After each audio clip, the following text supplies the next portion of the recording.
Hi guys, so എല്ലാവർക്കും നമ്മുടെ പുതിയ വീട്ടിലേക്ക് സ്വാഗതം. അപ്പം നമ്മൾ ഇന്ന് ഇഡ്ഡലി മസാല ഉണ്ടാക്കാൻ പോകുന്നു ഫ്രണ്ട്സ്. അപ്പോൾ ഇത് ഭയങ്കര ഈസിയാണ്, നിങ്ങൾക്ക് എന്തായാലും വീട്ടിലുണ്ടാക്കാം. നിങ്ങളുടെ കയ്യിൽ ബാക്കിയുള്ള ഇഡ്ഡലി ഒന്നും ചെയ്യാനില്ല, കറിയൊന്നുമില്ല, അപ്പോൾ നമുക്ക് ഈ ഒരു ഐറ്റം ഉണ്ടാക്കിയാൽ അടിപൊളിയായിട്ടുള്ള ഒരു ഫുഡ് ഉണ്ടാക്കാം കേട്ടോ, ഈവനിങ് സ്നാക്കായിട്ട്. അപ്പോൾ ആദ്യം തന്നെ തക്കാളിയും അതുപോലെ തന്നെ സവാളയും, നിങ്ങൾക്ക് ഇഷ്ടമുള്ള ക്യാരറ്റ്, വേറെ കുറേ ഉണ്ട്, ഇഷ്ടമുള്ള ബീൻസ് ആണെങ്കിലും അല്ലെങ്കിൽ ക്യാബേജ് ആണെങ്കിലും നിങ്ങൾക്ക് ഇഷ്ടമുള്ള അനുസരിച്ച് ഇതൊക്കെ എടുക്കാം. അപ്പോൾ ഞങ്ങളുടെ ഇപ്പോൾ ഉള്ളത് സവാളയും തക്കാളിയും അതുപോലെ ക്യാരറ്റാണ് ഫ്രണ്ട്സ്. അപ്പോൾ അത് മൂന്നാണ് ഞങ്ങൾ ചെയ്തത് കേട്ടോ ഫ്രണ്ട്സ്. പിന്നെ പച്ചമുളക് ഞങ്ങൾ മറന്നു കേട്ടോ ഫ്രണ്ട്സ് ശരിക്കും ഇടാൻ.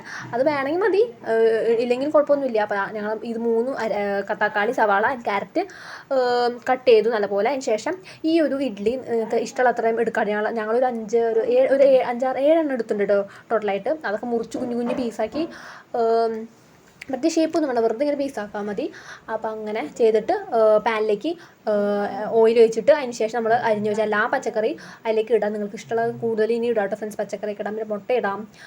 അങ്ങനെ നിങ്ങളുടെ ഇഷ്ടത്തിനനുസരിച്ച് കാര്യങ്ങളൊക്കെ ചെയ്യാം കേട്ടോ ഫ്രണ്ട്സ്. അപ്പോൾ ഞാനിപ്പോൾ ഈ 3 പച്ചക്കറിയാണ് ഇട്ടത്.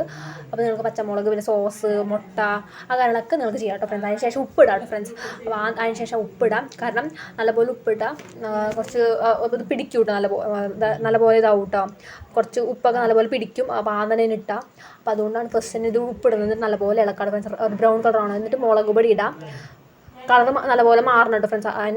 പിന്നെ മല്ലിപ്പൊടി, പിന്നെന്താണ് ഗരം മസാല, മഞ്ഞൾപ്പൊടി, ഇതൊക്കെ ഓരോ സ്പൂൺ അല്ലെങ്കിൽ മഞ്ഞൾപ്പൊടി കുറച്ചിട്ടാൽ മതി. മറ്റേതൊക്കെ നിങ്ങളുടെ ഇഷ്ടം അനുസരിച്ചാണ് കേട്ടോ, മുളകാണെങ്കിലും മറ്റേതൊക്കെ ആണെങ്കിലും.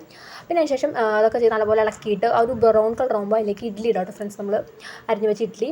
അപ്പോൾ അത് നിങ്ങൾക്ക് ഇഡ്ഡലിയൊക്കെ നിങ്ങളുടെ ഇഷ്ടം അനുസരിച്ചാണ്, എത്ര വേണം എന്നുള്ളതനുസരിച്ച് അത് പൊട്ടിച്ചാൽ മതി കേട്ടോ ഇഡ്ഡലിയൊക്കെ.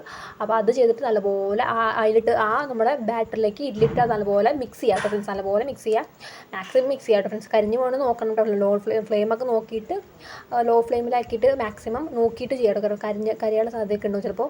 അപ്പോൾ അതുകൊണ്ട് കരിയാണ്ട് നോക്കിയിട്ട് നല്ലപോലെ ഇളക്കാം കേട്ടോ, മാക്സിമം ഇളക്കാം. പിന്നെ ഞങ്ങൾക്ക് സാമ്പാറുണ്ട് കൂടെ. സാമ്പാർ വേണമെങ്കിൽ മതി, നിർബന്ധമൊന്നുമില്ല. നിങ്ങൾക്ക് വല്ല കറി സൈഡിൽ വേണമെങ്കിൽ കുറച്ചുകൂടി വേണമെന്ന് ആഗ്രഹം ഉണ്ടെങ്കിൽ അത് ചെയ്തോളൂ. അല്ലെങ്കിൽ വെറുതെ ഇത് കഴിച്ചാലും കറി ആവശ്യമൊന്നുമില്ല, വെറുതെ ആയാലും കഴിക്കാം കേട്ടോ ഫ്രണ്ട്സ്. അങ്ങനെ ഇത് ഉണ്ടാക്കി അടിപൊളി ടേസ്റ്റ് ആണ് കേട്ടോ ഫ്രണ്ട്സ്.